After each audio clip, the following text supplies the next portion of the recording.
and welcome to Music City listeners. I'm your host, Dewey Boyd, and I wanted to know how people find their place in the music industry. So I've started asking the best listeners I can find how they did it, or maybe how it happened to them. Join me, won't you? We'll start with a simple, where are you from? And we'll see where this all goes.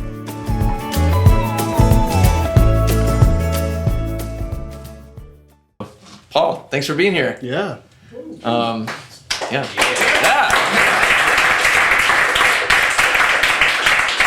And by the way, if you miss it, there's delicious food in there from the food truck across the street. Good to go. And then there's also beer in the fridge you're welcome to. Are you doing a women's version of this event, or is it just all men? It's it's pretty much all men. Yeah. The ladies are welcome to join us. They just haven't. I don't know if that was you or me. I don't know. It's not me. I don't know. But yeah, so my wife didn't want to come, so she didn't want to come. She's like, Natalie's really wanted to come, but she has a thing on Tuesday night, so she couldn't come. But yeah.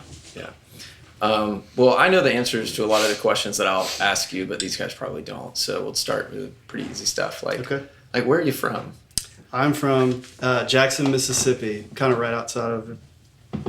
I was lived there the first 17 years of my life, and then moved up here. So I've actually lived here longer than there now, which shows my age. Nice.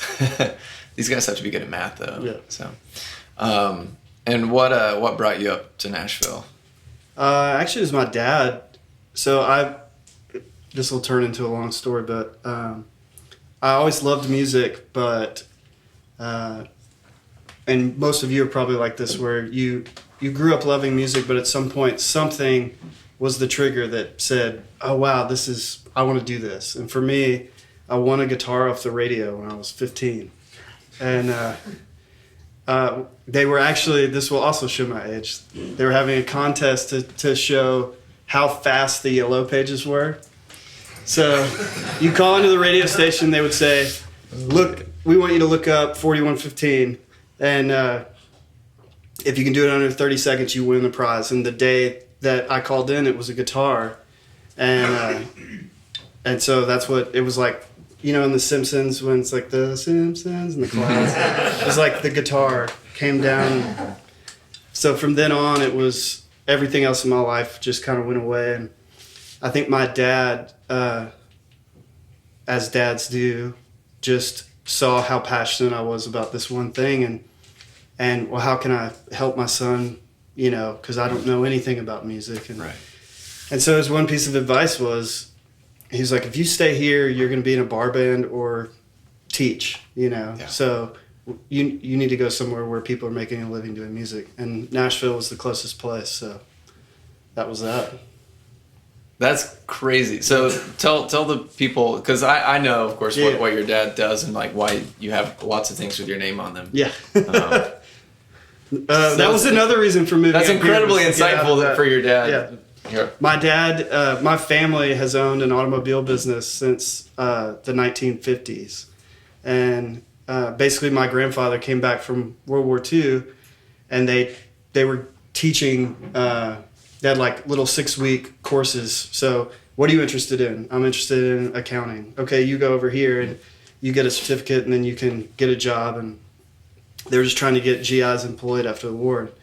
So he took an accounting course, and he started a set of books for this. Dealership is really not the right word. I mean, it was like the size of this room. Yeah. And they had like 10 cars out on the lot. It was a used, thing or whatever. Pontiacs, I think. And so he just, that guy was retiring and kind of sold the business for next to nothing to my grandfather.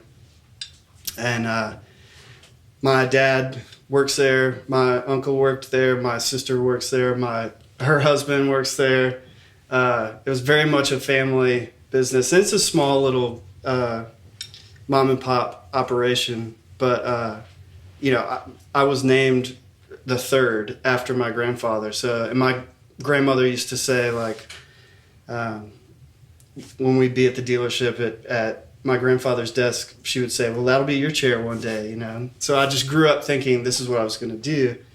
And when I found the guitar, everything changed. And so my dad and I were driving down the road one day, and I think I was 16 at this point. And it was like the existential crisis of my entire life. How do I tell my parents that I don't want to be in the family business? And it got to that point where it's like I couldn't take. I don't even know. I don't remember what we were doing, but it was like I had to tell him then, and I couldn't wait any longer. And I was like, Dad. And he's like, yeah. And I said, what if I don't want to be in the car business? And he pulled the car over to the side of the road, put it in park, and he looked at me and he goes, son, I've known since you were born that you weren't going to be in the car business. And I was just, it was like this really sweet moment. And then about 5 seconds later, he goes, plus you'd be terrible at it. So I was like, why can't we just have this moment for just a second? But yeah, it really was him that he actually had a car meeting here in Nashville. I'd never been before, and it was sometime around my senior year of high school. And so his idea was, why don't we go up? I got to do the car meeting, and then we can go out to eat and go look at a few colleges and kind of see if this is the place for you. And I had a friend that worked for a management company that was birthed in Mississippi that ended up here, and he was like the what do you call it? Like when a band has a fan club, he was like the guy that would box up T-shirts and mail them off for some like label. Fulfilled the merch or something. And I called him and told him I was in town, and he said, we have tickets to a show tonight that no one in the office can go to. Do your dad want to go? And it was at this place called Starwood that used to be out 24 in Bell Road. That was Nashville's like outdoor amphitheater. It was like maybe 10 or 10,000 maybe, but like the kind with seats and then grass up in the back. And he was like, it's the Counting Crows with the Wallflowers opening. And this was when they were the biggest, like when he was dating like all the girls and friends, and and they had like Long December. It was like everywhere. And yeah. So me and my dad went to that show, and I sat on the second row. Oh my gosh. And it was just like this life-changing thing of like, this is the town I need to be in. Like this is real music. And we got back to the hotel, the Lowe's, because his thing was in the convention center, which was attached to the Lowe's. And we get in the elevator, and it's both bands going up to their rooms. And I had just been at the show, and they had no idea. And there were two girls in the elevator that were talking about how bad the sound was at the show. And I kind of looked at the one of the dudes from the Wallflowers, and he was just like, And we went up, and they got off on their floor or whatever. But it was like, as a 16 or 17-year-old kid, it was like, I'm already in it. You know, I've been here 30 seconds and I'm already in it. So I had my mind made up, and from then on, it was like, I got to get back to Nashville. Which guitar was it? You still have that one from the contest? Oh, no, it was like a... I'm sure it wasn't very good. In Mississippi, there's PV, and it was like a Strat copy, but it was terrible. Yeah. I didn't know if it was like somewhere in the... I think it was called a Predator. PV Predator. I wish I still had it, actually. It'd be cool now. Oh, yeah. No, that guitar lasted a few months. I ended up getting... So the store that the radio station partnered with, it kind of felt like a inside job once I got in there, because I had the guitar, but it's like, well, you need an amp, and you need some pedals or whatever. Right. So I started working at the guitar store. Okay. I worked there till I moved up here. But yeah. Nice. So, and you, when you moved up here, were you already a part of a band at that point? Mm-mm. Okay, so you moved here to go to school, right? Yeah. Yeah, my dad, this is like going to be a podcast about my dad or whatever. He, coming from a business background, he was very don't get a music degree. And so we found Belmont, which was just a college at the time, had a program where you could get an MBA, but it was geared towards music. And so that was like his way of, we can kind of both win here. Right. You can get a degree that actually means something to me, and you can pursue your music. And if it doesn't work out, you've got, you know, a piece of paper that means something to somebody. And then, you know, ended up dropping out. So. Do you want to tell the story of dropping out? Yeah, sure. Okay, that's a good story. So, well, pretty much right after I moved up here, my whole MO was like, I just said yes to everything. Anybody that showed an interest in music, I wanted to just play guitar at the time. So I was playing gigs all the time, wherever, whenever, and none of them were paying. It was just, you know, to try to get your foot in the door.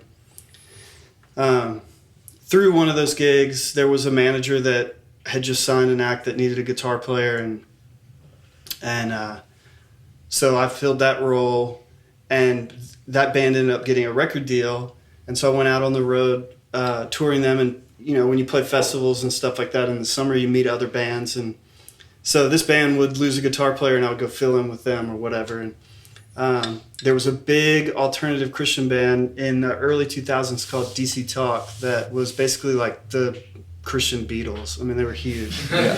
And we had been way like at the, you know, 1:30 in the afternoon slot on a festival where they were headlining, but you're all eating in the same catering or whatever. And so I'd gotten to know some of the guys in the band, because on the festival circuit, it's like you're seeing each other every weekend at, you know, different spots in America or whatever. And so I was good friends with those guys, and the guitar player that was in the band was going to get off the road. And so I got a phone call, and I'd managed to stay in college up to this point.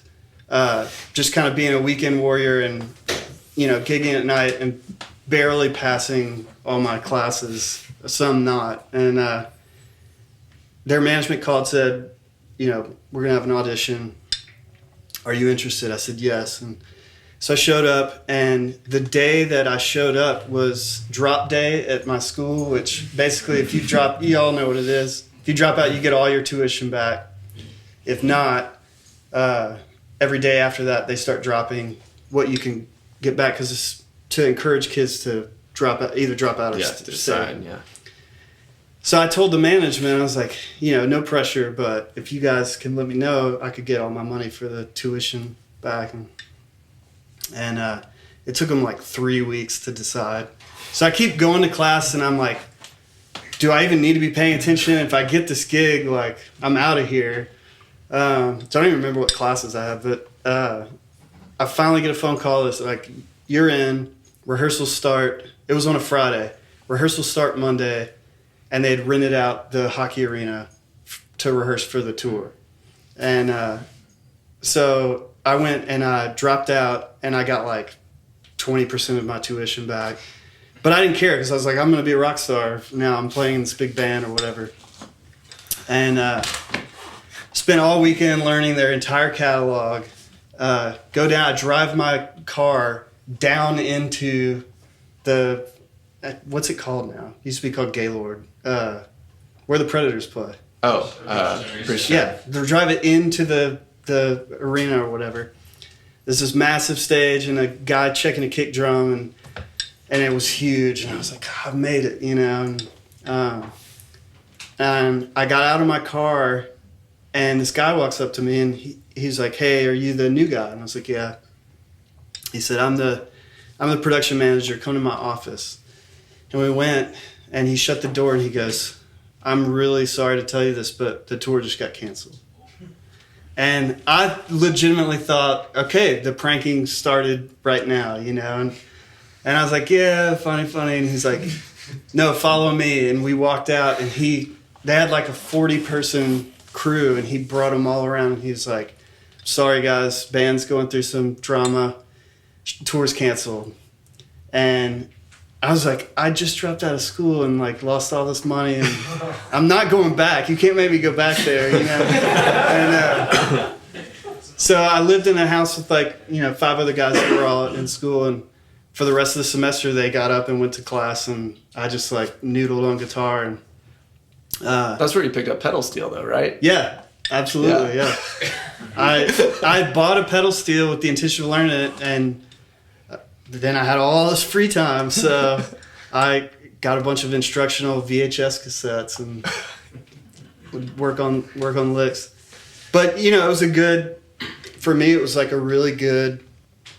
Hey, if you're gonna have a life in this business, this is how it works. Like, you can't count your chickens before they hatch. Is that the whatever? And that same scenario has happened to me 1,000 times in different ways, and it was just a good learning thing. And I can never tell that story without saying one of the guys in DC Talk felt so bad that he met with me a couple days later, and he gave me a check for what I lost in dropping out of school. And then we still ended up touring for like 2 years, and it all worked out in the end. So, yeah. Well, just I guess for all these guys here, because so now like you have a studio and you produce records and you write and you do a lot of different things, but can you kind of just connect the dots from like college student playing in lots of different bands and then like dropping out and learning pedal steel while you waited for DC Talk to get back together to the Smoakstack? Sure. Because that's a long story. Yeah, well, it's real easy. Okay. My grandfather, when he was in his 80s, bought his first internet-equipped computer and was hell-bent on learning how to use it. And this is not where I thought this was going. Which meant a lot of times of various family members going and being like, well, you got to click here and close out of that. Is this where the race for all the new Paul Moak handles began? At Paul Moak. Yeah, exactly. So I have the same name as my dad, so anytime there's a new social media, I'm very quick to like grab the Paul Moak handle, and he gets real mad at me. But he has the URL though, right? He has paulmoak.com, which is the ultimate. Yeah. But, so if you go there, you're about to buy a car. Yeah. Just saying. But no, what I say all that to say, his motto in life was never stop learning. Like the moment you stop learning is when your body starts to go, And for me, I think it's just been a pursuit of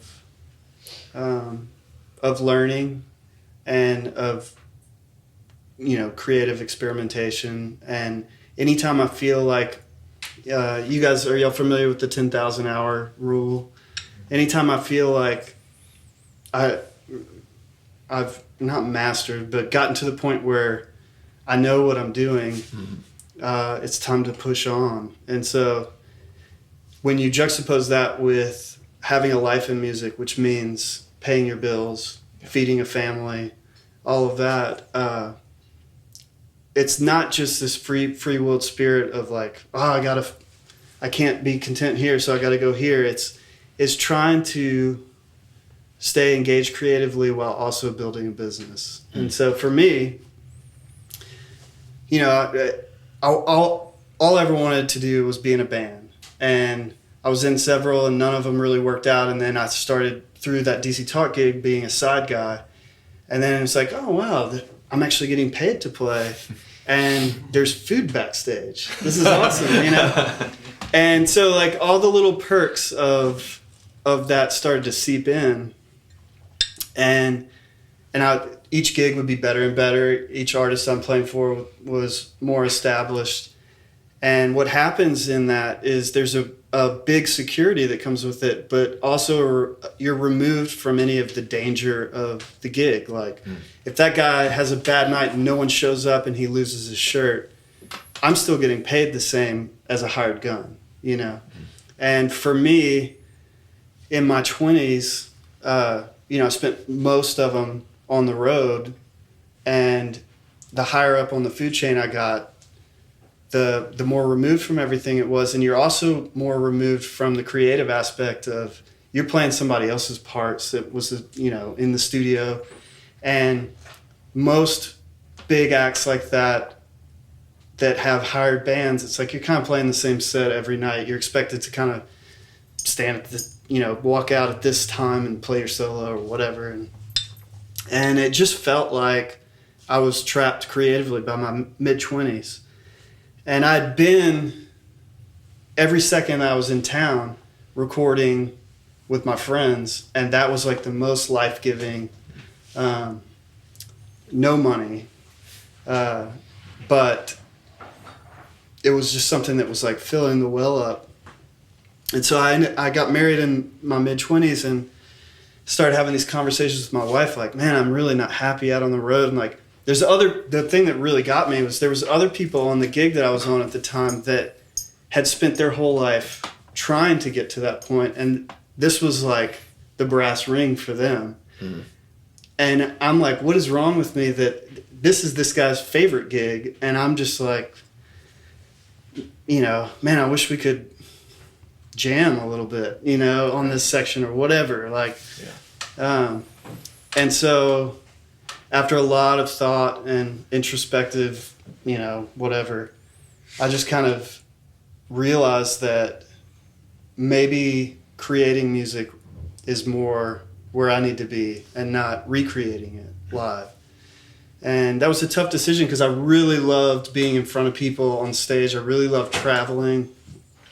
I really loved playing with other musicians. And I knew that I really loved having a paycheck. But at the time, I don't know how it is now, but at the time in Nashville, it was like you're either a road guy or you're a studio guy, and there's no in between. And so my wife and I decided like she was going to get a job and I would stay in town and just say no to every touring opportunity and just try to convince people that I was here to do sessions, and ultimately I wanted to, produce or whatever. And I'm the kind of guy that it takes me a long time to make a decision, but once I've made it, it's like done. So I made that decision, and then like 5 days later, Keith Urban's camp called, asking if I would do this tour, 2-year world tour. It was the most money I'd ever been offered in my life. But I had made the decision, so I was like, no, I cannot do this. And his first show was SNL, and I watched it, which was terrible. It was torture. So I was like, I could be that guy that's like in the dark in the back over there. But you know what? That tour, that year, I made 2 records with 2 buddies that ended up kind of launching my production career. Mm. And one of them was a kind of acoustic pop guy named Matt Carney, and the other one was a guy named Griffin House that's a singer-songwriter, and they both got record deals off the things, and it it takes a while for all this to catch up to me actually getting work. But when I look back on it now, it was kind of that time period. And I think it was because it was like, this is do or die, Yeah.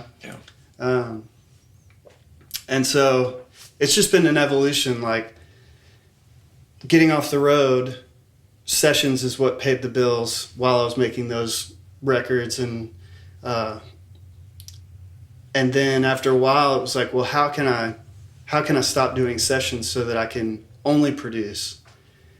And writing was something I was passionate about, but I hadn't been able to figure out how to make a living at it. I mean, still, trying to figure that out,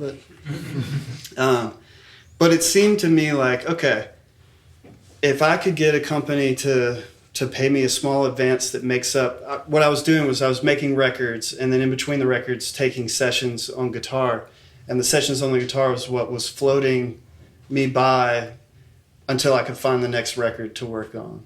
And but the guitar session thing had kind of worn out its welcome with me, because it's another thing where it's like I go in for a day, I play on 10 songs, they all sound like 10 songs that I played on last week, and I was kind of pigeonholed as like ambient guitar guy, and it was like everybody wanted the same thing, and So it's like, well, if I could write songs and I could get a company to pay me a monthly salary, whatever it could be, to write songs, then I could justify that being the thing that I do between records. And then if actually something happened with that, there's residual income that could potentially help float all of this, as opposed to me just going in and playing guitar and walking out with a couple $100 and that's it, you know? Yeah.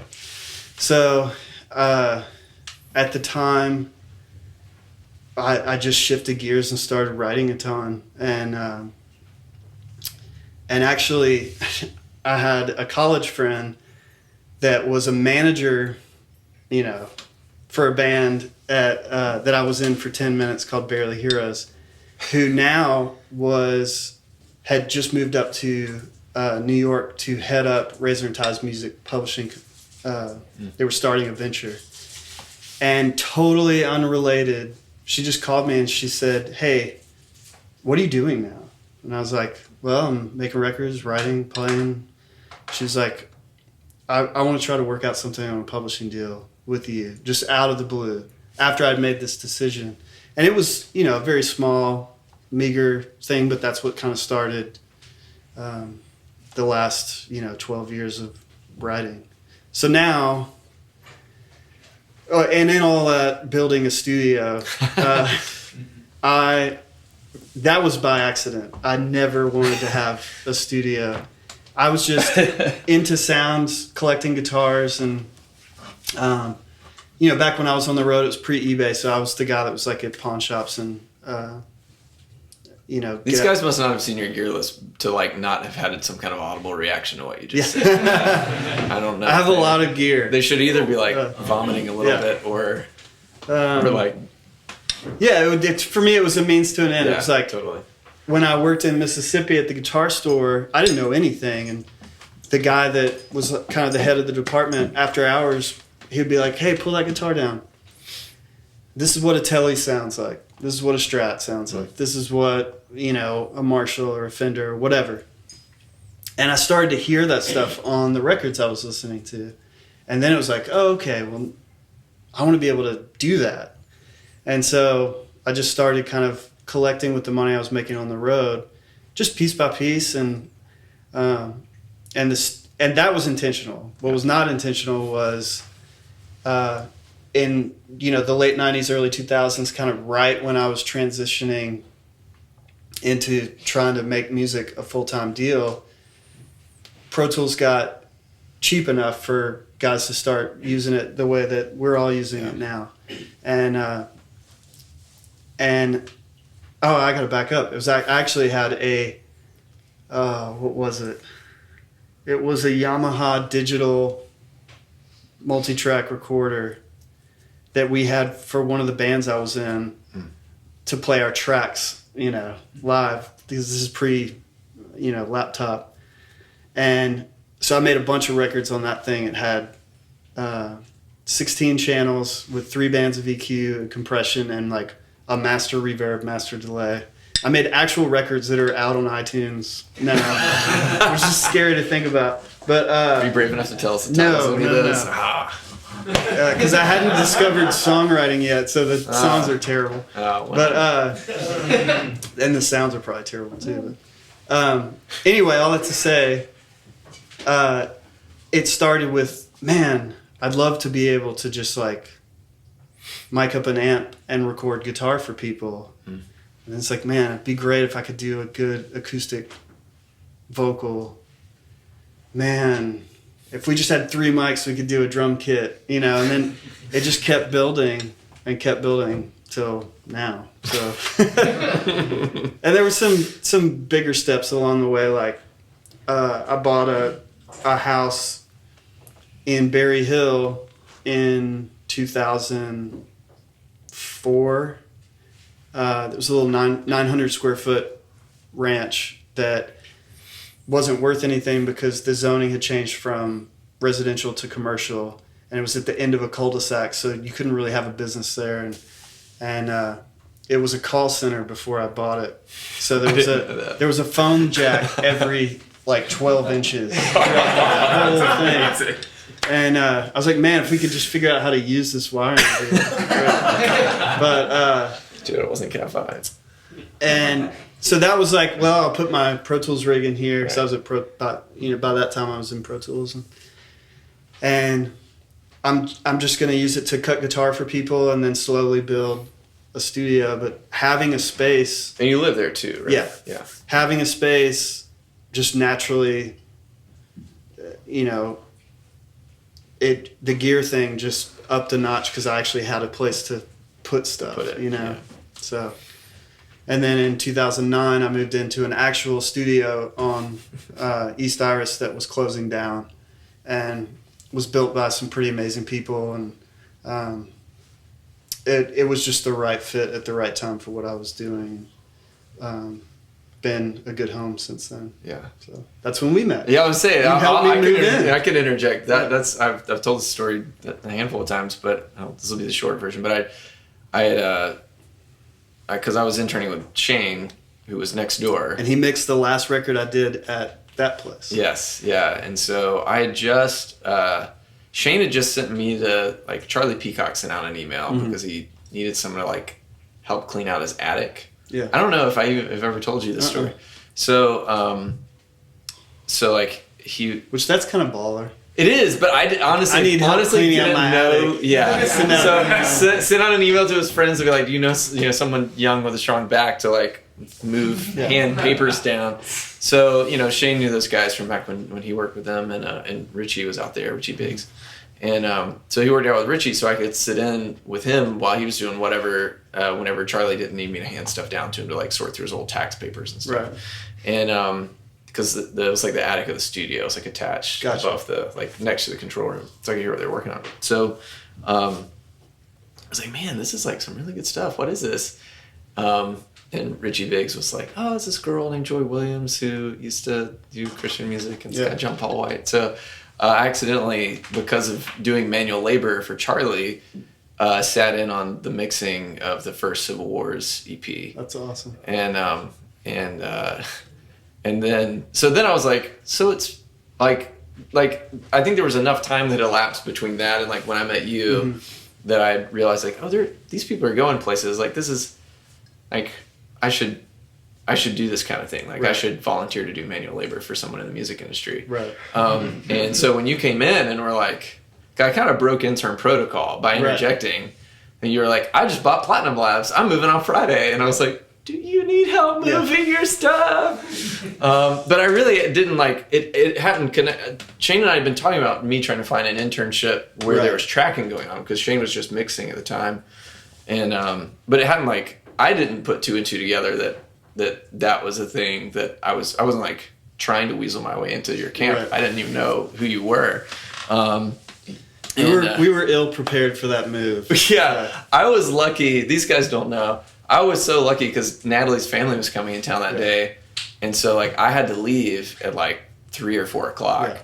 So Paul had this 900 square foot house, and in reference to the gear again, it was like Sanford and Son at that point. You got the biggest budget truck you could, the 26-footer, or Penske truck. I don't remember. It was one of those. I think it was budget. And because they had the lift, because you had the lift for the pianos. And I helped you load. So and those they're advertised to load out a 3 to 4 bedroom house or something. Yeah. Well, when I got there, the guy's like, "Here's our brochure," and it said, I knew I needed a truck with a lift gate because we had a couple pianos to move and B3 and that kind of stuff. And, it said, can move the equivalent of a 3,000 square foot house. And I was like, well, my studio is only 900, so this is going to be easy. We'll do it all in one trip. You know? But you can't stack pianos on top of each other. So it took 11 trips. Was it 11? Yeah. I was there for the first trip. Yeah. Which was probably a lot of the really heavy stuff. It was 24 straight hours of moving. It's I got lucky. Yeah. I got really lucky. It turned out was my intern interview for Paul. And so I ended up working with you for, ultimately assisting, but for close to 3 years. Yeah. I didn't know it was that many. I thought it was 3 trips. It was a lot. Yeah. Oh my gosh. It just kept, all the big stuff went really easily, but when you start cabling and drawers of junk and ping pong table. And, You got to get the ping pong table. Yeah. I had one closet that was full of like every issue of Guitar World since like 1993, and I just left it there because I was like, I'm done. Yeah. Oh, that's amazing. I should go over there and see if those are still there. That'd be awesome. Well, yeah, because the State of Studio, they might have just left it. You never know. Yeah. So 2009, Smoakstack 2.0. Yeah, that was the biggest, like, in terms of, like, my whole collection of gear and studio has been a piece at a time, except that one moment. It was a studio that it was probably a mid-level. I think it was probably $700 or $800 a day back in the day when all the studios were going. And there were some, really great records that were cut in that room. But, this is the end of the aughts, and just those studios on East Iris, it was like every week another one was closing. Because really, the business changed to, there's always going to be a place for the, like, I got $300 and I need to cut drums in a room that sounds good. And then there's always going to be the Blackbirds and Ocean Waves for the rock stars to go make records and spend $2,000 a day or whatever. But all the mid-level studios that were really nice, that through the 80s and 90s were just rocking 24 hours a day, they couldn't pay their bills anymore. And I had a piano. I still have him. The guy that tunes my pianos, he comes every so often, and he was in there one day and he said, "Man, it is tight in here." And I was like, "I know. I'd love to find a spot, because I have zero interest in like building anything. I'd love to find a studio that I could move into." And that's all I said. And a year later, he called me and he's like, "Hey, I was tuning over at Platinum Lab this morning, and that dude wants out big time." And I'd actually worked over there. I'd cut a couple of drum tracks on a record I was working on, and I knew that the room sounded good. I was like, "Give me his number." And so I met with the guy and basically used the sale of my building to be the down payment on this studio. And I bought the studio, the console that was in it, the grand piano, and like mic stands and stuff like that, a couple pieces of outboard gear. So it was a big change for me, because I was working on a Soundcraft at the time. So that was a big change, was upgrading to the SSL. And then I went from every mic line at the old place I had been underneath the house wiring myself, and to this studio that the day I moved in, it already had 80 inputs at the patch bay. From all the different rooms and booths. It was like move-in ready. And I thought it was like 90 something. It might be. Who knows? They had the... Ask one of his assistants. It's like 93. I literally have the bathroom wired. It's like... Yeah. Oh, it's more crazy. now. You've added some. Yeah. So... but, I think what I lost in moving out of my old place was a little bit of the uniqueness of, like, the drums in this room sound like this room. Right. And there's limitations with that, but there's also something really cool. And I moved from like the ultimate of cool home setup to this really controlled, studio environment.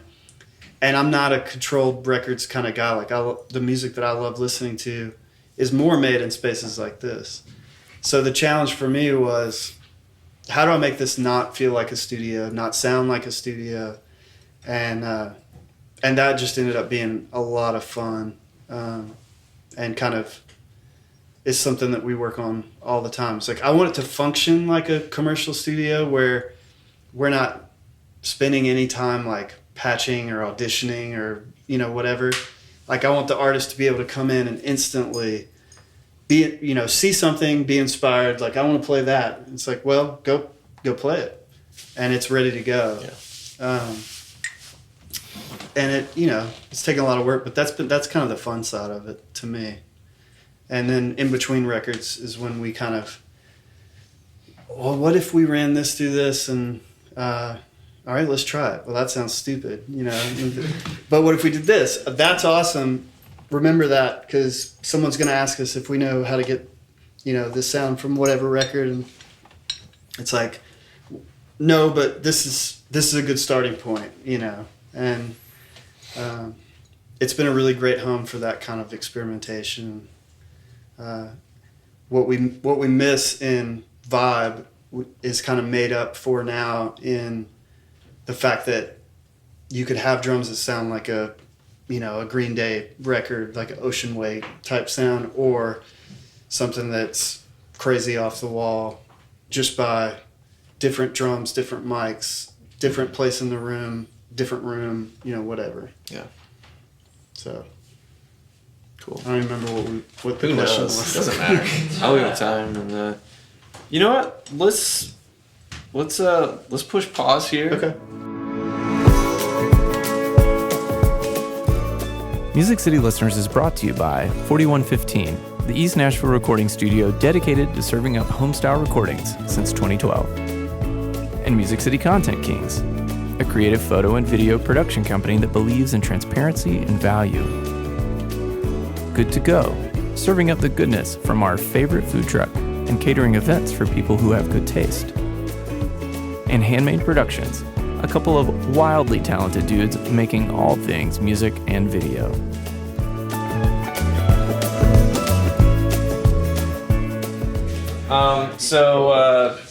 Now is time that we'll take the next 30, 45 minutes for you guys to get to ask Paul questions, which of course you can always decline to answer. Okay. Anything. But yeah, what do you? I'm gonna come out there too, so that I don't have to sit up here any longer. You're on your own now. I love talking about gear. I love talking about working with artists. I really love talking about the inner workings of how to deal with situations in the studio or with labels or whatever. So it's all open book. I don't know anything about sports. And yeah. Cool. Yeah. I've got a question. It kind of bridges the gap between the last session and this session, Sure. I guess. Which it's kind of a two-part thing. One, in your history, you were talking about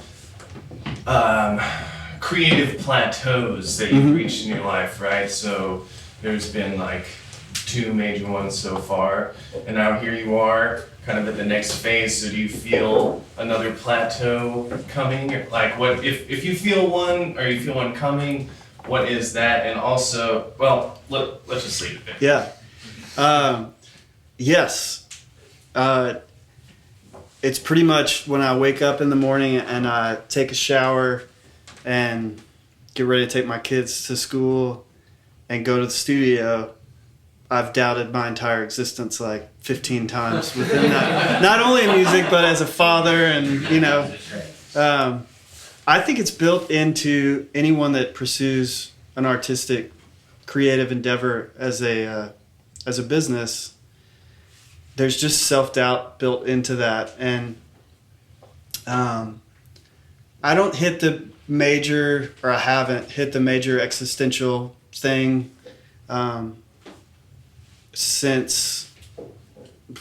probably since I had kids.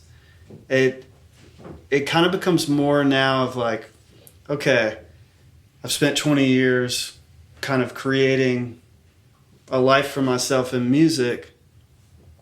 How do you push past where you get set in your ways and things, whether it's anything as simple as a drum sound to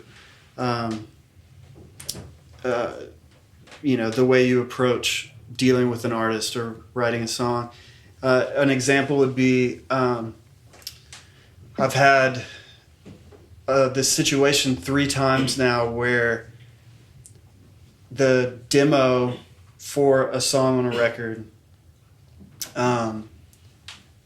comes back to haunt us with the label being, well, we like this version more, and the artist likes the version that we've done in the studio more, and I've had to deal with that 3 times. I've tried 3 different ways of dealing with it, and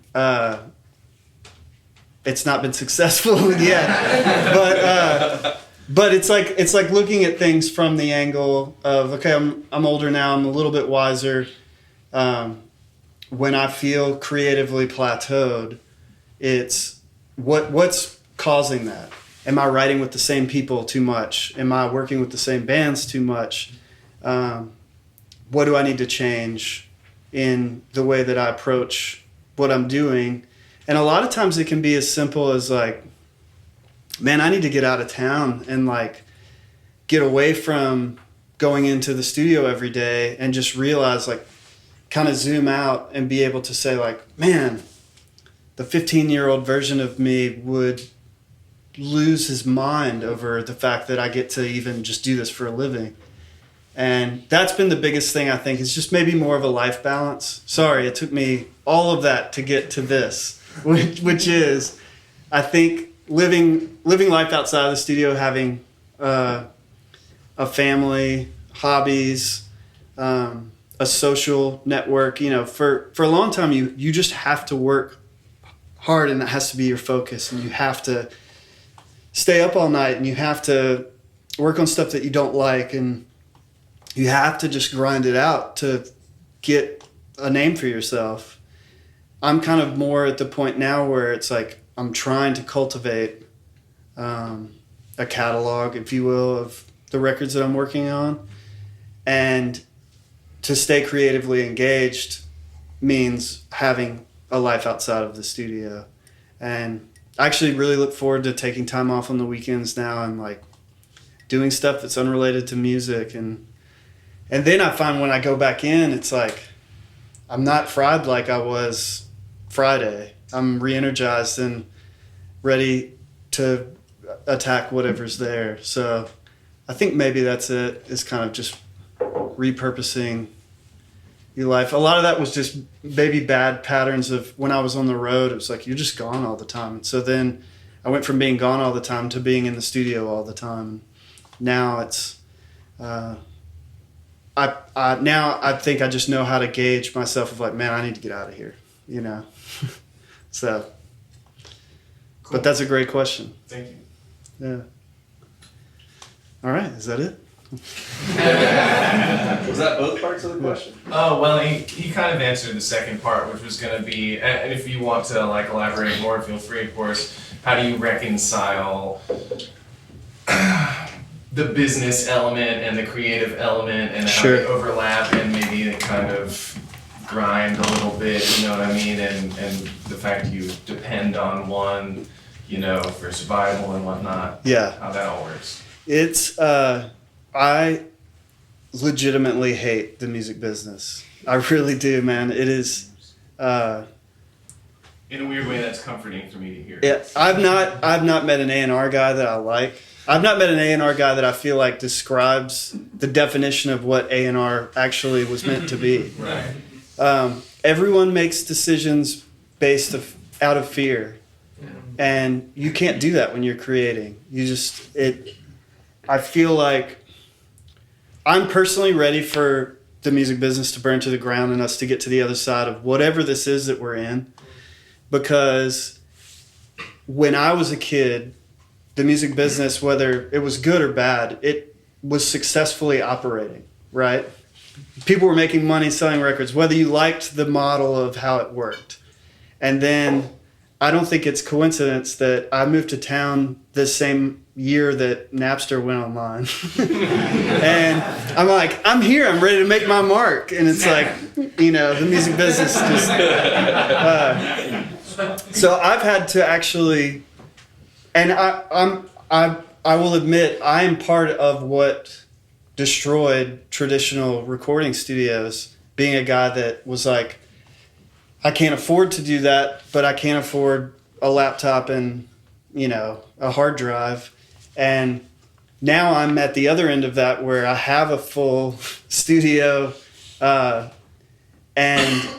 there's kids coming in with laptops, and it's like, okay, I caused part of this, and now I'm trying to survive in a post-music business world.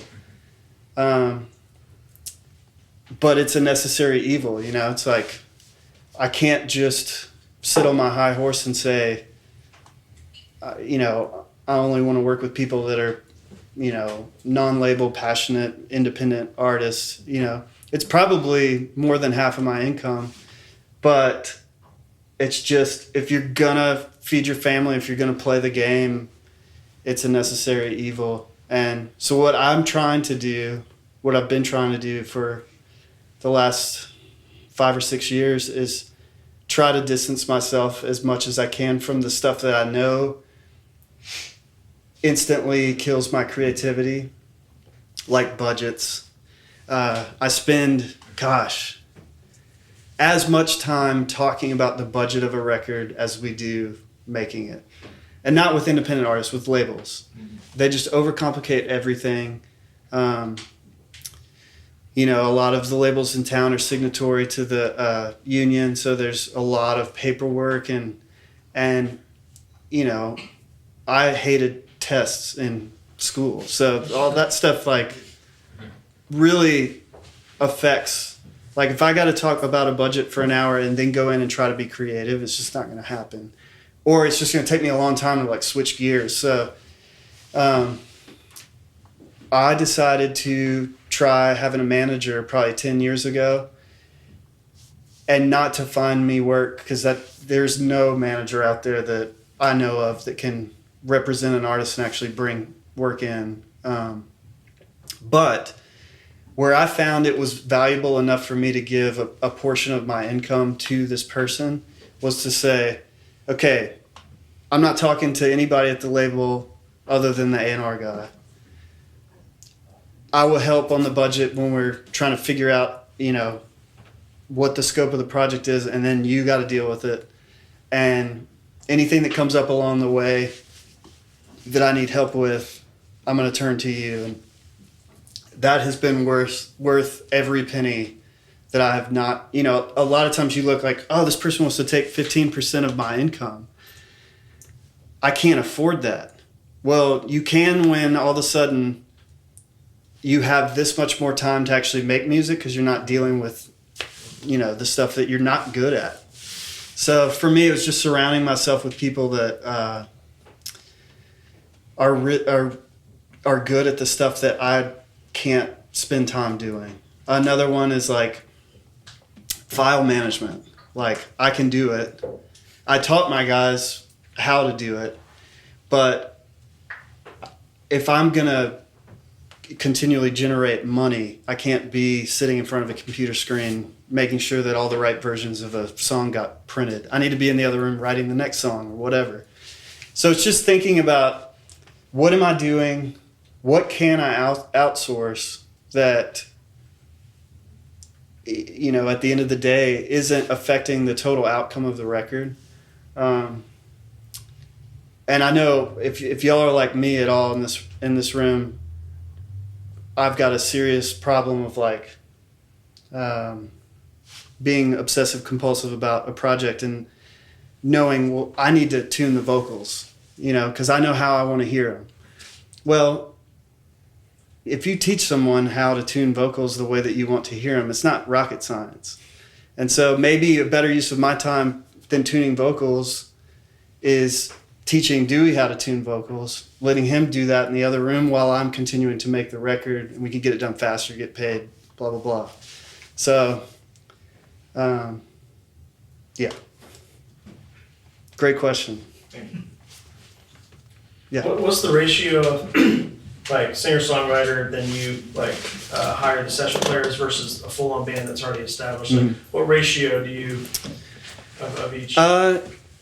It's probably half and half, I would guess. And then the second part would be, have you ever had situations when the band comes and you can tell, I've had this happen where like, you can tell half the band is very talented and there's maybe 2 or 3 players that like just can't hang. Like, Yeah. Do you ever have to have hard conversations? I'm kind of curious about how you deal with some of that. My like general MO is I will go to the ends of the earth to not fire a band member. Yeah. Because the moment you shake that core up, you're hurting the overall arch of the band and where they're going to go. So for me, it's like, that's where the like background of producing and engineering and having like just a big toolbox full of tricks comes in to play. It's like, you know, okay, the guitar player, his timing sucks. How do we deal with this? Well, let's hide a DI under the couch, and then when he goes to lunch, we'll move all of his guitars, reamp it through his rig. He'll never know. I've actually done that. I was there. Yeah. There's, you know, okay. We'd lock the front door. Yeah. I literally had someone post it at the front door, like when you see them walking down the street, let me know. Replaying someone's parts while they're gone. Yeah. And this is only in dire circumstances. I don't do this out of like ego or anything.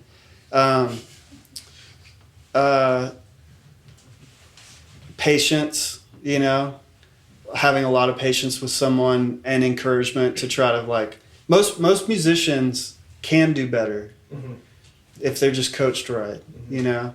And I think that there's only been a few times where I've had to be like, man, we got to reassess, you know, this. But I think coming from the band world and like having session guys play my parts, you know, back in the day and stuff like that, I just really value, if the band values each other, then I'm going to fight to the ends of the earth to keep that intact. Because I think it's important. Especially in Nashville, man, it's like every band is like two guys that are really into it, and then they have a rotating cast of the rest of the deal. And it's like, that's not a band, you know? I want to see like 4 or 5 guys that are do or die, you know? So when I get that, even if one of them is like not up to snuff, let's get in there, you know? The interesting thing to me about like the band versus solo artist is, you know, with the solo artist, most of your budget goes to hiring session players, and most of the guys around here can play whatever you throw at them. And so a lot of the recording process becomes like, okay, what's the sound of this record going to be? Because we could go any direction with these guys. And you're not really coaching them like, hey, you could do that better, because they do it 5 days a week, you know. It's more kind of coaching the overall, what do we want this to sound like and how do we get there? With a band, they already have the vibe. They've already got usually their parts kind of, they've got a sound and it's pretty much there. And your job is more, how do we get them to play at a level that is exciting? And when you hear it back, it's like, this is the best of who these guys are. And I like both approaches, man. I mean, I'm probably more a fan of the band deal. But it's also fun to kind of have your buddies that have played on records for you in the past come back and get to dig in on another project. So anyway. Awesome, thanks. Yeah. When did you realize that you needed to go from being good to great?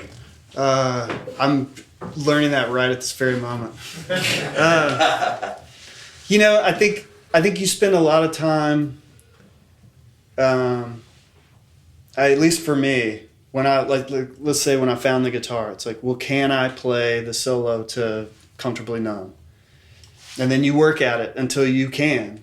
And then it's like, well, if I played this in front of other people, they believe that I can do this. And then you do that. And then it gets to a certain point where you don't have to prove anything to anybody, you're just doing it. Like with record making, it was like, well, can I see a project from beginning to end? Can I engineer this record? Can I produce this record? Whatever. It takes a long time to convince yourself, or at least me, that like, okay, I feel like I'm good at this, you know? Now I want other people to think that I'm good at this and pay me to do it, you know? Mm-hmm. And then you get to that point, and that's a really exciting point to hit, because it opens up the door of like, okay, now there's nothing to prove. It's about how can I push this thing further and make great art, And it's probably close to that 10,000 hour rule of where you just cross the line. I just woke up one day and was like, man, I'm doing stuff that I love, and I'm starting to work on things that I'm really passionate about. And I feel like that's the place where I think for me, that thing about never stop learning and not being complacent and set in your ways or attached to any certain genre or any of that, like, keeps me pushing forward, if it will. But I don't know that there's ever been a time where it was like, I thought that I was great. It goes back to that self-doubt thing, every morning, I'm like, oh God, today's going to be the day that they figure out I have no idea what I'm doing. I think we all don't know what we're doing, but that's exciting. Yeah. What else? Yeah.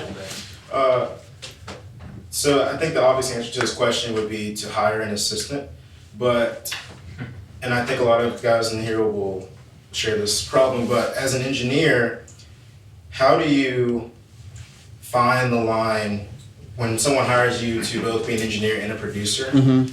How are you able to do both without, like, for me, when I'm engineering, it's hard for me to kind of jump over to the producing side because I'm so tied into the details and the mic placement and the sounds. So is there any advice you have? Just keep doing it.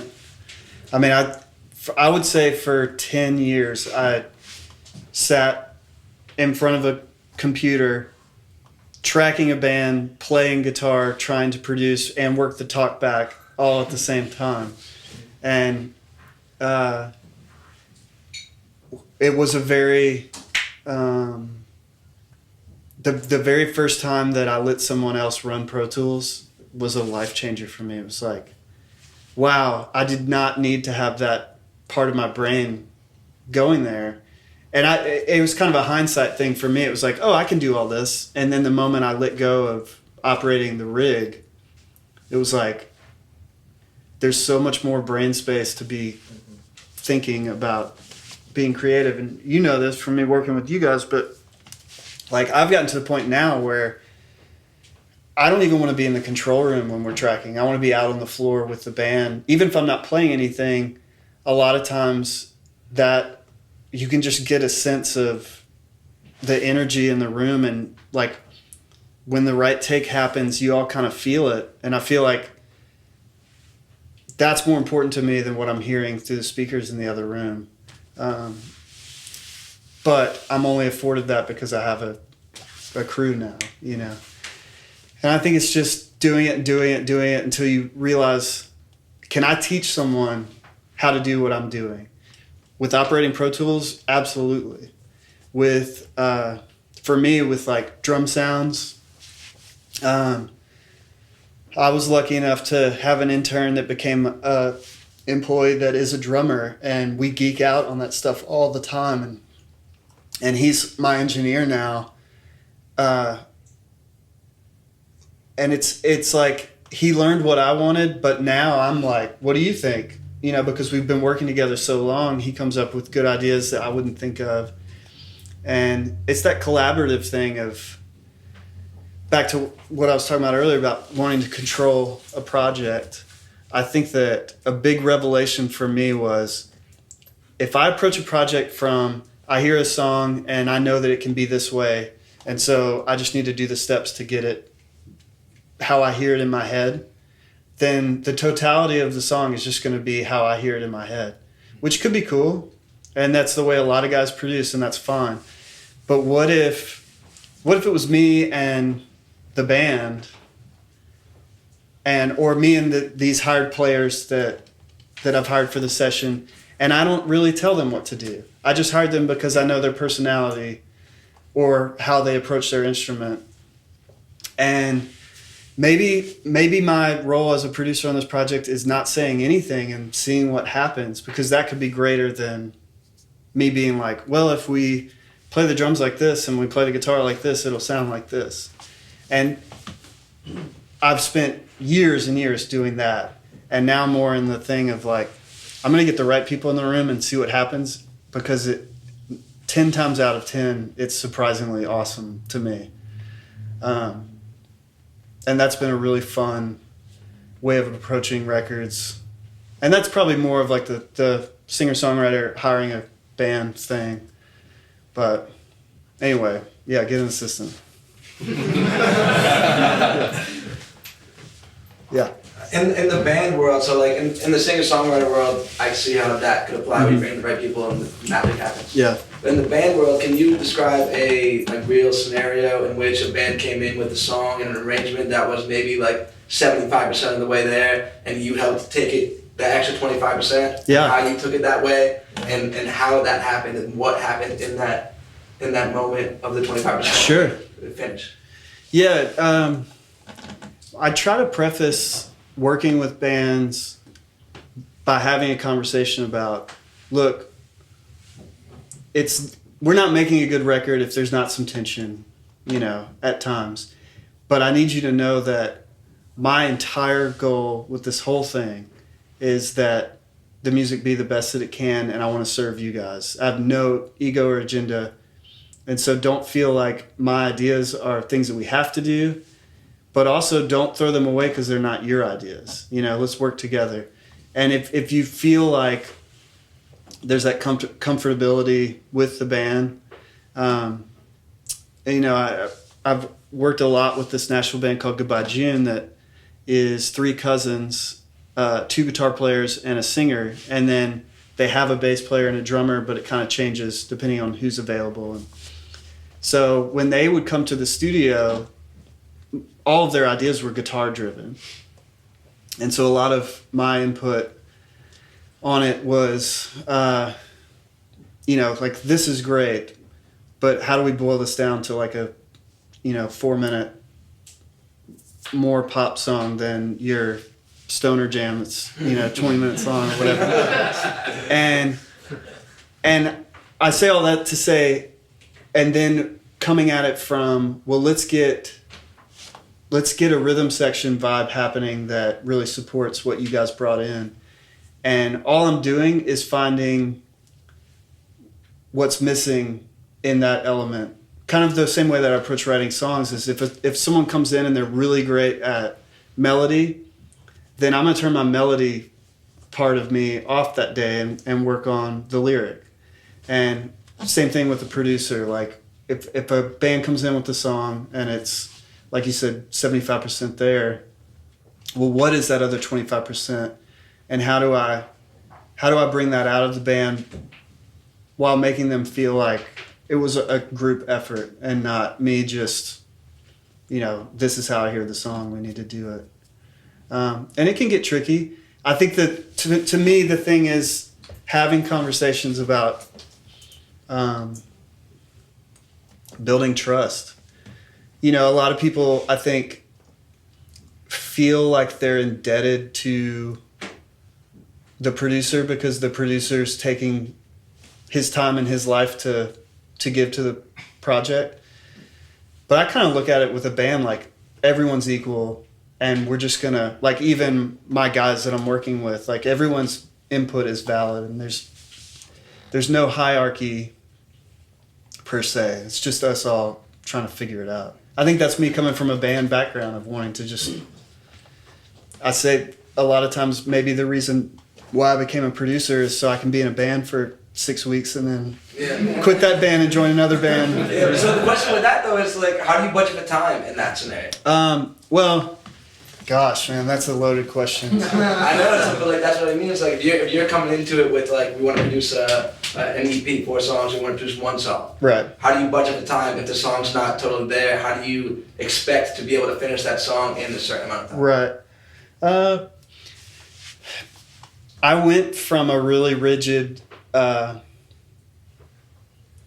way I got started was to be really rigid with time and money and to stay in those constraints and do whatever you had to do. Like, the thing that was flexible was my time. Like, I can work till 4 a.m. It doesn't matter. And now I'm a little more loose about it. Like, if it's something that I really believe in, we're going to go the distance, whatever that is.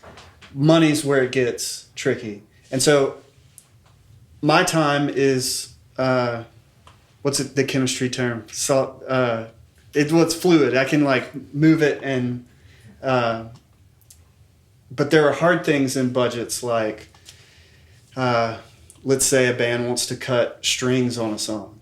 Like somebody's gonna have to pay someone to arrange it. Someone's gonna have to pay these players to come over because we can't do this with what we have.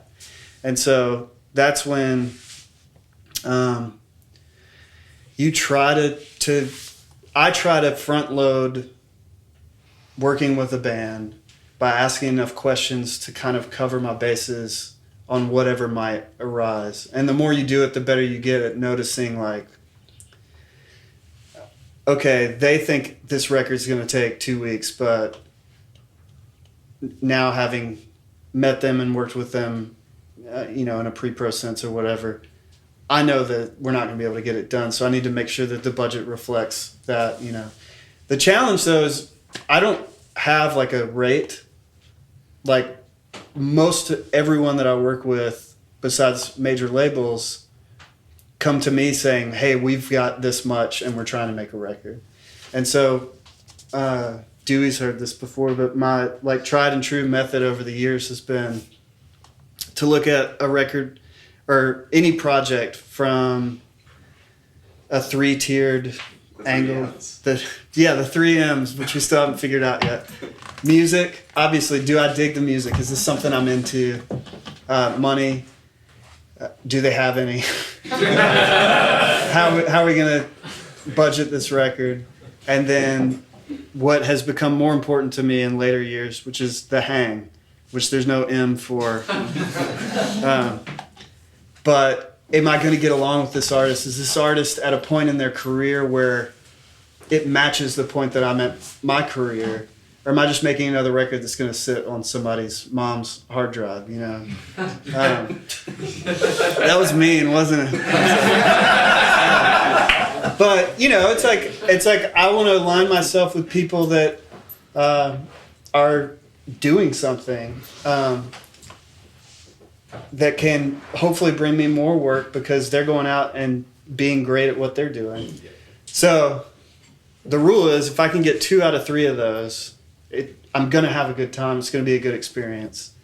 And the only time I've ever broken it is because the money is there, but there's no vibe, there's no hang, or the music sucks. And I've fallen for that trick a number of times, and it's always a disaster. So usually what it ends up being is the music's awesome, the hang is awesome, and the money sucks, but at least you're having fun, I feel like for every one project that has a good budget, there's probably 4 that I'm really just kind of grinding it out and working as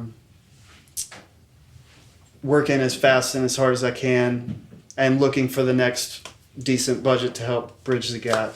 But it's just a movable target, I tried having like a rate one time years ago and it just doesn't work for what I do, I guess. Yeah. Talk a little bit about pre-pro, and you mentioned it, but kind of what you do to get everybody ready for the studio if they have, say, a week with you in the studio. Pre-pro for me is all about songs. I'll have them send me everything. I usually have Devin, my guy, load it onto my phone so that I can, when I'm around the house or driving or whatever, I'm just like passively listening to because everybody has demos now. You can just sing into your iPhone,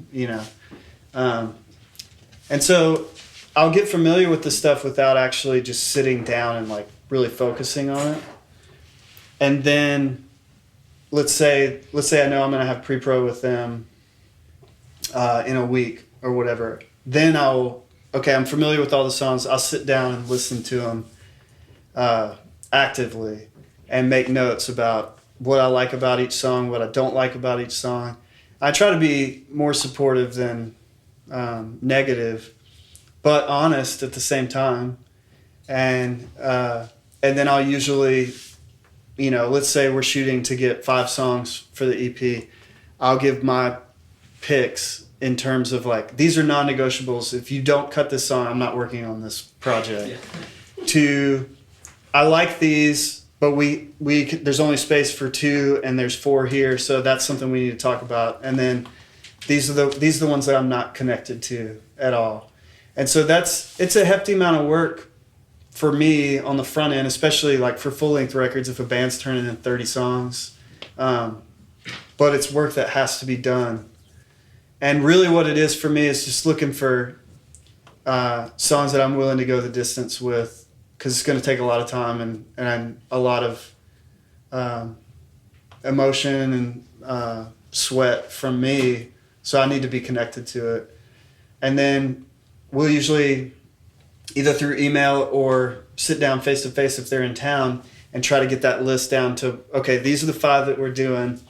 So if it's a band, I want you guys to go work on these 5, work on the parts that we've just talked about based off of my notes. And I want you guys to know the songs well enough to be able to play them and concentrate on emotion, energy, not thinking about what chord is coming next, but not play them so much that it's just muscle memory. There's a balance in there. And then when they come back to the studio or whatever for the tracking, I want them to be about 60% prepared, where it's like there's room for creativity. We're not locked into, okay, the bridge has to come here.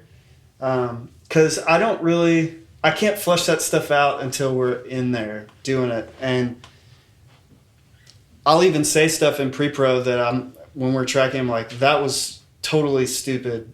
The chorus needs to be twice as long or whatever. And if you got a band that's too rehearsed, sometimes it's hard to knock them out of like that muscle memory. So that's kind of the process for a band. For a solo artist, it's the same, like with the song choice and everything. But we might spend more time on the front end kind of working on arrangement, because once you're spending a bunch of money with session players, it's like, I don't want to be like, should the bridge be twice as long? We want to have it more dialed in because we're paying them, for their time. With bands, it's a little more, let's wait and see when we get in there how it feels, But a lot of my process, honestly, from beginning to end, is just trying to keep the energy and the excitement, the positive vibes at an all-time high. And so that means jumping around a lot. Like if I feel like everybody's starting to drag down because we're working on some keyboard part that's not happening, and all of a sudden 3 musicians have left the room because they're not interested anymore, it's like, okay, next song, let's do something else and come back to this, So, yeah. So like you were talking about earlier about how the business has just changed, over the years, and it seems like, especially in a place like Nashville, where it's just so flooded with so many people who are talented and can do so many things. Mm-hmm. And you went from being like primarily a player to now a producer and engineer, and it seems like now you kind of want to be able to do a little bit of everything in order to get a steady flow of work. Sure. It's like, unless you're literally the best guitar player or of the pool, or you're literally the best at this, you can be a great player, but you may not get as much work because they don't need a guitar player for this, they need somebody to do this or that.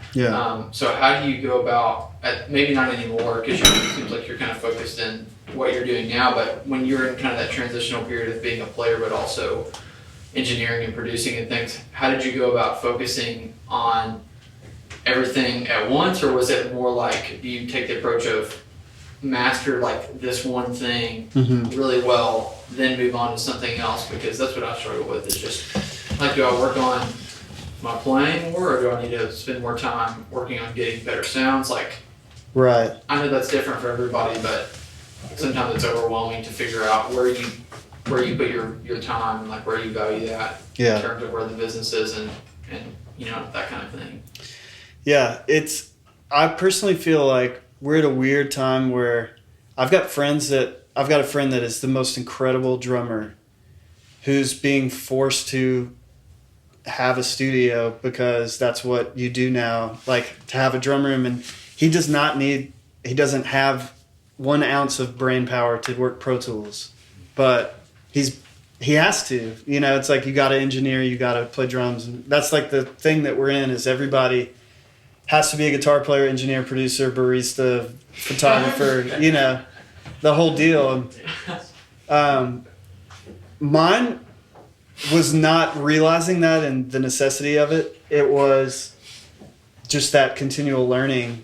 And mine was like playing guitar till it wasn't what was fascinating to me at that point, and then engineering for a long time, and then production, and then writing. And now I'm kind of at a phase where it's like, all right, I want to get better at all of these all the time.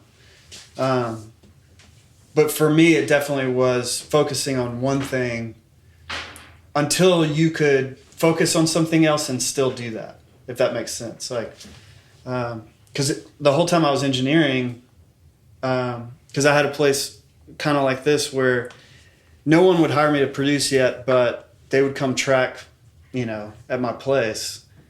I would engineer and play guitar all the time, and I didn't have to really... I would focus on the guitar, but it wasn't...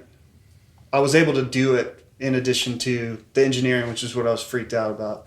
And then, production after that. But... I wish we could go back to a time where you could just be a drummer and that's all you cared about and that's what you lived for. And I did a record not too long ago with a drummer that he played on Papa Was a Rolling Stone. Who's that? Sly on the... Temptations. Yeah, no. Anyway, when he was like 16... Old school drummer. He's in his 60s now, and he's never cared about anything but drums and had a pretty amazing career. And he was on a record that I was producing, and in between takes, even if it was just on his leg, he would just stay in the groove. Mm-hmm. We'd be having conversations and making jokes or whatever, and you could just tell he was just like, my job is to keep this groove alive. And when we go in to do the next take, it was like he was right there. And you couldn't get that guy to even power up a laptop if you put a gun to his head, And there's something about that I wish we still had, but it's just we live in a different time period now, So I would just pick one. I don't know, man. That's a tough question. If it were me and I had to start all over now, I would just do what I'm passionate about and convince people to pay me to do it, because that's what I've done my whole career. So, yeah. Anybody else? Was most of your records just kind of like you did a good job with that person, then word of mouth, or do you ever kind of do more of the salesy part of it to where you kind of do the dog and pony show and really try to encourage? Yeah. I'm a terrible networker. I think it's that self-doubt thing again, that it's like it's hard for me to put myself out there. And I've actually been, like I went to a show one time at Cannery with a band that I had produced, and they had sold out Cannery. And we were downstairs, and there was another producer that I could tell from the moment I walked in, like, I know what you're doing. Like, you're buddying up with the band because you want the next record. And he ended up getting it. And I was like, I'm watching this happen in front of my face, but I just can't. I'm a relationship guy. I can't fake. Like, if I actually like someone and want to hang out with them, we'll do that. But I'm not going to buddy up and, like, pretend to be your best friend so that I can produce your record and then never call you again. My whole career has always just been word of mouth. And maybe not even as much as like this band heard this record and it blew their mind. Because I've never really had, I've had successful records, but never one that like you know, everybody in a room would know when you walk in. I think it's more of a band having a great experience or an artist having a great experience and them being like, you should work with Paul, you know. And I guess I've been lucky in that sense because, you know, if you're going to try to make a life out of this, you got to realize that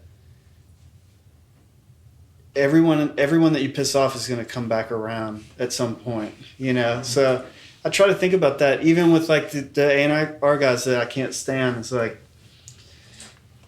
you may not have a job in 2 years at this label, but you're going to find another job in music and we're going to end up working together at some point. And it's happened so many times. And so you just try to treat people the way that you would want to be treated, you know? And I think that comes back maybe more than the music in terms of getting me more work. A lot of it too comes from writing. You know, a lot of artists maybe wouldn't consider you for their record, but would totally write a song with you. And, you know, what I tell my whole business model is like, just get them through the front door and then if it's a match, we'll know.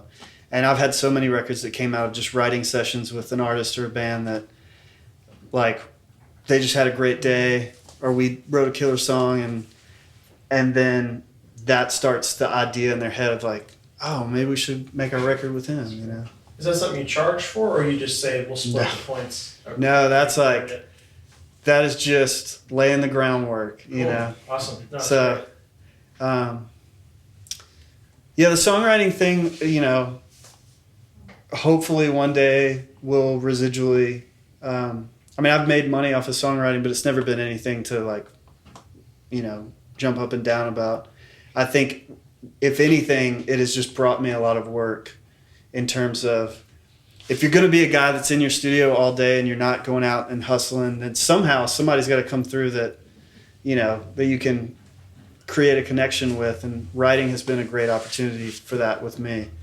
So I have a publisher that is just constantly like, hey, check this out. Do you like this person? If so, I'll try to set it up. This guy just signed with RCA and they're looking for a song, so we should get in with him. Or, man, we saw this band at the Basement and we think that you would dig them, you know, and I'll spend a day with anybody, you know. So that's where the writing thing kind of really dovetails with production. But, I mean, it's a lot of time. It's a lot of sacrifice of time without getting paid, you know. So. I have one quick one. Yeah. So, you referenced Goodbye June earlier? Yeah. I've had a chance to listen to the new Goodbye June record. Oh, cool. And it sounds amazing. And I'm aware that CLA mixed it. Yeah. What's it like when you send off a track to get mixed by CLA? Yeah. In your head, how it sounds versus how it comes back from CLA. Like, it's tough, man. You know, because, you know, like, I think American Idiot is one of the best records, you know. I agree. But you got to realize that your record's not going to be American Idiot when it comes back. It's going to be just it's just going to be a CLA version of whatever you sent to him. You know, that was an interesting one because, so when I started working with that band, they were on a mom and pop label. And the songs, one of the songs that Chris Lord-Alge ended up mixing, we had already put it out on the radio on Lightning 100. It had been like in their top 100 songs of 2014. And had gotten a lot of rotation. I was used to hearing it on the radio in my car. Which track was it? It's called Daisy. Okay. And it was a song I wrote with the band. And then Interscope comes in and signs the band. And we make the rest of their record. And so we had maybe 4 or 5 songs from the original record that we did with the mom and pop label. Then a bunch of new songs that they'd written with the new record deal. And so by the time Chris Lord-Alge mixed it, we had been living with it for like 3 years. And I didn't think it was going to be a good idea, but it's kind of one of those things where, okay, if we have to have this dude's name on this to get the label excited about it, then that's what we're going to have to do. But they revised, I think it was 7 revisions with him, which he does not do. But I think he's at a point in his career right now where maybe he's having to hustle a little more because, you know, after American Idiot, it was like CLA on everything. And it's the way it works for everybody. 1 minute, you can't get arrested. And then the next minute, everybody wants you to work on their records. So I think we hit him up in a point where he was willing to do revisions. And the band just was so stuck on the way that the song was, because they've been living with it for 3 years, that when it came back and it was way more pop and way more radio and the vocal was way out front, which the singer has, like any singer, is self-conscious about his own voice. And we'd had like a cool slapback, like on RE201 printed with the vocal that was really hot in my mix and was non-existent in the first version. And that freaked the singer out. And the guitars actually I thought were a lot better because he carved out this magical space for him. But the drums, like, it wasn't our kick and snare, you know. And so they went back to him 7 times, and it was pretty brutal. But the label is excited about the song. How do you feel about the mixes? I like our old mix better. But, you know. That's cool. I like that. There comes a point, though, man, it's like if you're going to produce something and mix it, there is an objectivity that gets lost. And especially when you're dealing with label stuff, sometimes it wasn't about, is this mix going to be better? It was, you know, is it important for the label to feel like we had this name brand guy on the record so that we can go tell all the people in the press that it was mixed by Chris Lord-Alge? And that is worth something, you know? And I was really happy with where it landed. I like the version that we had better, but I'm totally behind this version, and I bet it will sound way better on the radio, which is what he is known for, you know? So. Sounds amazing. Oh, cool. I'll play that. Yeah. I don't know, maybe if you played them both for me right now, I'd pick his. Nice AP. Yeah. Nice. Well, Paul, thanks so much for coming and talking to us tonight. Yeah, absolutely. You guys are welcome to stay. You're also welcome to leave. But you're also welcome to stay. I'm just going to give you an easy out because you have family and stuff. No, so. it's all good. Thank y'all for coming, man. This is fun. Hey, I have one more thing I want to say. Oh, yeah. Closing arguments. Bottom line, I try to say this at the end of any time I speak to anybody about music. You got to follow your heart. You got to do it because you love it. It's too hard of a way to make any kind of art form. It's too hard to make a living unless the small wins that you have are enough to push you through the valleys to the next peak. And if you truly love music, just follow your heart and it'll work out.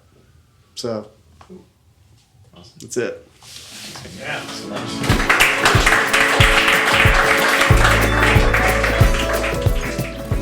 Thanks for spending some time with us here on YouTube. If you'd like to take us with you, search for Music City Listeners on your favorite podcasting platform.